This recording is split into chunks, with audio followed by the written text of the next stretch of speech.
اگر میں آپ کو 20 مختلف عام اور سادے سے الفاظ بتاؤں اور آپ سے کہوں کہ آپ کے پاس 2 منٹ ہیں انہیں یاد کرنے کے لیے، تو آپ کے خیال میں آپ کو کتنے الفاظ یاد رہ سکیں گے؟ یا آپ کتنے الفاظ دہرا سکیں گے؟ نہ صرف دہرا سکیں گے بلکہ اسی سیکوینس سے دہرا سکیں گے جس سیکوینس سے آپ نے سنے تھے۔ اگر تو آپ نے یادداشت پر کوئی ٹریننگ نہیں لی تو آپ شاید 4 5 یا 6 الفاظ سے زیادہ آپ نہیں دہرا سکتے، اور وہ بھی میرا خیال میں بغیر سیکوینس کے۔ بہت کم لوگ ہیں جو 5 6 الفاظ سیکوینس سے دہرا سکیں۔ آج جو طریقہ آپ سیکھنے جا رہے ہیں اس کے استعمال سے آپ کی یادداشت غیر معمولی بلکہ حیرت انگیز طور پر جو ہے وہ بہتر ہو جائے گی۔ اسے طریقہ تسلسل کہتے ہیں۔ طریقہ تسلسل کیا ہے؟ بسم اللہ الرحمن الرحیم۔ السلام علیکم، میں ہوں آپ کا لائف کوچ ڈاکٹر سید فیصل جیلانی۔ اگر آپ چینل پر نئے ہیں تو اسے سبسکرائب کر کے بیل آئیکن پر کلک کرنا نہ بھولیں تاکہ آپ کو آنے والی ویڈیوز کی بروقت اطلاع مل سکے۔ اس سے پہلے کہ طریقے پر بات کریں، سوال یہ ہے کہ آپ کو کیسے پتہ چلے گا کہ آپ کی یادداشت جو ہے وہ پہلے سے بہتر ہوئی ہے یا پہلے سے بہتر ہو گئی ہے؟ اس کے لیے پہلے آپ کی یادداشت کا لیول چیک کرنا پڑے گا، پھر طریقہ سیکھنے کے بعد دوبارہ چیک کرنا پڑے گا تاکہ آپ کو خود ہی پتہ چل سکے کہ آپ کی یادداشت میں کتنا فرق پڑا ہے۔ اور ایک بات طے ہے کہ کم از کم 100% ضرور پڑے گا۔ تو پہلے میں آپ کو 20 آسان سے الفاظ بتاؤں گا انہیں آپ توجہ سے سنیں اور یاد رکھنے کی کوشش کریں۔ آپ نے انہیں صرف ایک بار سننا ہے۔ الفاظ ہیں قالین، کاغذ، بوتل، پلنگ، مچھلی، کرسی، کھڑکی، ٹیلی فون، سگریٹ، کیل، کمپیوٹر، جوتا، مائکرو فون، پین، ٹیلی ویژن، پلیٹ، ڈبل روٹی،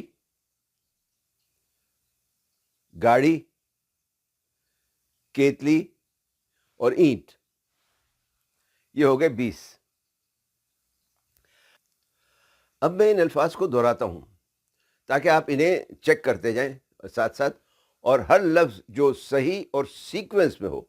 سیکوینس میں ہونا ضروری ہے، اس لیے کہ اگر آپ کو سیکوینس میں نہیں ہے تو پھر بیکار ہے۔ تو ہر لفظ جو صحیح ہو اس کے لیے اپنے آپ کو 5 نمبر دے دیں، اور جہاں سیکوینس ٹوٹے وہیں رک جائیں، اس کے بعد نمبر دینے کی ضرورت نہیں ہے۔ مطلب یہ ہے کہ اگر آپ نے 5 لفظ صحیح اور سیکوینس میں لکھے تو آپ کے 25 نمبر ہو گئے۔ اگر آپ نے 10 لکھے تو 50 ہو گئے۔ مطلب یہ ہوا کہ آپ کی یادداشت کا لیول 25 یا 50 ہے۔ تو الفاظ تھے قالین، کاغذ، بوتل، پلنگ، مچھلی، کرسی، کھڑکی، ٹیلی فون، سگریٹ، کیل، کمپیوٹر، جوتا، مائکرو فون، پین، ٹیلی ویژن، پلیٹ،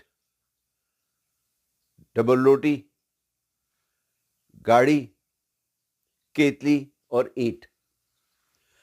اب آپ نے جتنے نمبر حاصل کیے انہیں بھی نیچے لکھ دیں۔ تو اب چلتے ہیں یادداشت کے طریقے کی طرف، لیکن اس سے پہلے ایک بات اچھی طرح ذہن نشین کر لیں، وہ ایک بات نوٹ کر لیں اچھی طرح سے، وہ یہ کہ آپ کی یادداشت کی تربیت کا، یعنی آپ کی ٹرینڈ میموری کا سارا دار و مدار آپ کی تصوراتی صلاحیت پر ہے۔ اس کے لیے آپ کو نسخہ حمد اور طریقہ ملاپ دونوں کا ساتھ استعمال کرنا ہوگا۔ اسے اپنا ہمدم بنانا ہوگا، چھوٹی ہے سے نہیں بلکہ بڑی ہے سے ہمدم۔ اگر آپ نے ابھی تک نسخہ حمد اور یاد کرنے کے 3 آسان اور مشہور طریقے نہیں دیکھے تو انہیں ضرور دیکھیں، اس لیے کہ اس کے بغیر جو ہے جتنے بھی نسخے ہیں ان میں سب ان کا استعمال ضرور ہوتا ہے۔ تو جو طریقہ آپ سیکھ رہے ہیں وہ طریقے ملاپ کی ہی ایک شکل ہے، اور اسے ہم نے طریقہ تسلسل کہا ہے۔ اس میں آپ کڑی سے کڑی جوڑتے جاتے ہیں، جیسے زنجیر کی ہر کڑی دوسری کڑی سے جڑی ہوتی ہے، اسی طرح سے آپ اس میں ہر لفظ کو دوسرے لفظ کے ساتھ ایک تسلسل سے جوڑتے چلے جاتے ہیں۔ اس طریقے کی مدد سے آپ کسی بھی سبجیکٹس کے یا پریزنٹیشن وغیرہ کے یا مختلف چیزوں کے پوائنٹس نہایت آسانی سے یاد رکھ سکتے ہیں۔ تو شروع کرتے ہیں۔ ذرا ایک لمبی اور گہری سانس لے لیں اور اپنے ذہن کو کھلا چھوڑ دیں. تو پہلا لفظ ہے قالین. قالین تو آپ جانتے ہی ہیں، لیکن اس قالین کو آپ نے خاص قالین بنانا ہے. تو یا تو اپنے گھر میں پڑے کسی قالین کا تصور کریں یا کسی اڑن قالین کا. قالین کے بعد ہے کاغذ. اب آپ نے قالین کو کاغذ سے جوڑنا ہے. اگر آپ قالین پر خالی کاغذ پڑا ہوا دیکھیں گے تو بات نہیں بنے گی، کیونکہ یہ ایک عام سا تصور ہوگا، یہ ذہن میں بیٹھے گا نہیں. تو آپ نے نسخہ حمد مطلب حواس، مبالغہ آمیزی یا مذاقہ خیزی اور دم سے کام لینا ہے. منطق یا لاجک سے نہیں کام لینا. آپ نے کوئی منطق لاجک استعمال کرنے کی ضرورت نہیں ہے. تو تصور کریں قالین کاغذ کا بنا ہوا ہے، یا آپ ایک بہت بڑے کاغذ کے قالین پر چل رہے ہیں، اور کاغذ کے قالین پر چلنے سے جو آواز پیدا ہوتی ہے اس کو سننے کی کوشش کریں تصور میں، یا آپ کاغذ کو قالین میں لپیٹ رہے ہیں. کاغذ کے بعد ہے بوتل. اب کاغذ کو بوتل سے جوڑیں. تصور کریں کہ کاغذ کو آپ کوک کی بوتل میں یا کسی بوتل میں ٹھوس رہے ہیں. بوتل کے بعد ہے پلنگ. اب بوتل کو پلنگ سے جوڑنا ہے. میرا خیال ہے کہ آپ سمجھ گئے ہوں گے ہم کیا کر رہے ہیں. ہم ہر لفظ کو دوسرے لفظ سے نسخہ حمد اور طریقہ تسلسل کا استعمال کرتے ہوئے جوڑ رہے ہیں، ان کو آپس میں ملا رہے ہیں، ان کی کڑی سے کڑی ملا رہے ہیں. پہلے کو دوسرے کو تیسرے سے، تیسرے کو چوتھے سے. اب یوں کریں کہ 1-2 منٹ کے لیے آپ چاہے تو آنکھیں بند کر لیں، اس لیے کہ آنکھیں بند کر کے زیادہ بہتر رہے گا. ویسے آپ آنکھیں کھول کر بھی سن سکتے ہیں، لیکن اگر آنکھیں بند کر لیں گے تو تصور کرنے میں زیادہ آسانی ہو جائے گی. تو اب آپ آنکھیں بند کر کے بیٹھ جائیں اور تصور کریں کہ آپ باقاعدہ دیکھ رہے ہیں، اور جو میں بولتا جا رہا ہوں اس کو توجہ سے سنیں. کوئی منطق اور لاجک استعمال کرنے کی ضرورت نہیں. تو آنکھیں بند کر لیں اور تصور کریں کہ ایک سرخ رنگ کا اڑن قالین ہے جو ہوا میں اڑ رہا ہے. اس کو اڑتا ہوا دیکھیں. اس اڑن قالین کو پکڑ کر کاغذ میں لپیٹ دیں. کاغذ کی آواز سنیں. کاغذ کو ایک بوتل میں ٹھوس دیں. بوتل کو اپنے کمرے میں پڑے ہوئے پلنگ پر پھینک دیں. پلنگ پر آپ دیکھیں ایک بڑی سی ویل مچھلی لیٹی ہے. ویل مچھلی اچھل کر کرسی پر بیٹھ جاتی ہے.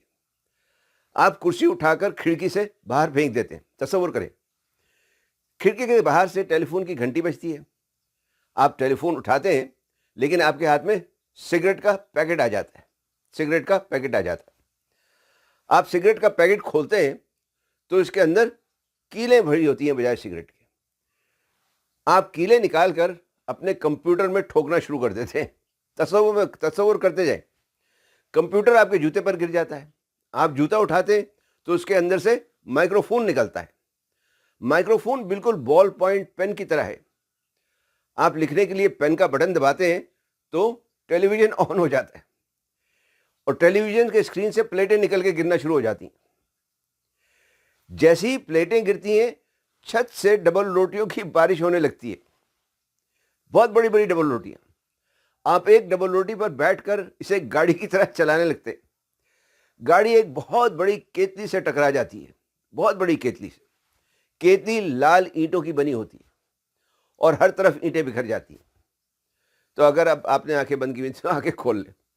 اگر آپ نے تصور اور توجہ سے سنا ہے تو یقین کریں آپ کو سارے الفاظ یاد ہو گئے ہوں گے، اور اگر سارے نہیں بھی ہوئے تو اس بات کی گارنٹی ہے کہ پہلے سے زیادہ ہوئے ہوں گے. تو ابھی چیک کر لیتے ہیں. پہلے لفظ کو ذہن میں لائیں اور تسلسل سے آگے بڑھتے جائیں، اور ہر صحیح لفظ پر پھر اپنے آپ کو 5 نمبر دیتے جائیں. پہلا لفظ تھا قالین. قالین کا کیا کیا؟ کاغذ کے تھیلے میں لپٹا. دوسرا لفظ کاغذ. پھر کاغذ کا کیا کیا؟ اسے بوتل میں ٹھوسا. تیسرا لفظ بوتل. پھر بوتل کو کیا کیا؟ صحیح کہا آپ نے، پلنگ پر پھینکا. چوتھا لفظ پلنگ. پلنگ پر کیا تھا؟ مچھلی. پانچواں لفظ مچھلی. مچھلی نے کیا کیا؟ اچھل کر کرسی پر بیٹھ گئی. چھٹا لفظ کرسی. کرسی کو آپ نے کیا کیا تھا؟ کھڑکی سے اٹھا کے باہر پھینکا تھا. ساتواں لفظ کھڑکی. میرا خیال ہے اتنا ہی کافی ہے. اگر آپ آگے آپ خود بھی دہرا سکتے ہیں. لیکن اگر آپ کو ابھی بھی کچھ مشکل پیش آ رہی ہے تو اس پورے سلسلے کو توجہ، تصور اور نسخہ حمد یعنی ہمدم کا استعمال کرتے ہوئے 1-2 دفعہ اور سن لیں. آپ کو پورے 20 کے 20 الفاظ نہ صرف تسلسل سے یاد ہو جائیں گے، بلکہ آپ انہیں الٹی طرف سے بھی دہرا سکیں گے. مطلب یہ کہ قالین سے اینٹ تک اور اینٹ سے قالین تک بھی دہرا سکیں گے. تو جناب اب یہ کریں، ذرا اپنے نمبروں کو دوبارہ چیک کریں اور خود ہی موازنہ کر لیں. مجھے امید ہے کہ آپ کے نمبر پہلے سے اچھے خاصے زیادہ آئے ہوں گے. میرے خیال میں تو 100% بڑھنے چاہیے، 25 سے تو 50 ہونے چاہیے. اور اگر ان کو بھی آپ دوبارہ نیچے لکھ دیں گے تو مجھے بھی ذرا خوشی ہوگی کہ آپ نے کچھ سیکھا ہے. تو انشاءاللہ اگلے ویلاگ میں مزید طریقوں بات کریں گے. ویڈیو دیکھنے کا شکریہ. پسند آئی تو لائک، کمنٹ اور شیئر ضرور کریں. چینل ضرور سبسکرائب کر لیں. فی امان اللہ.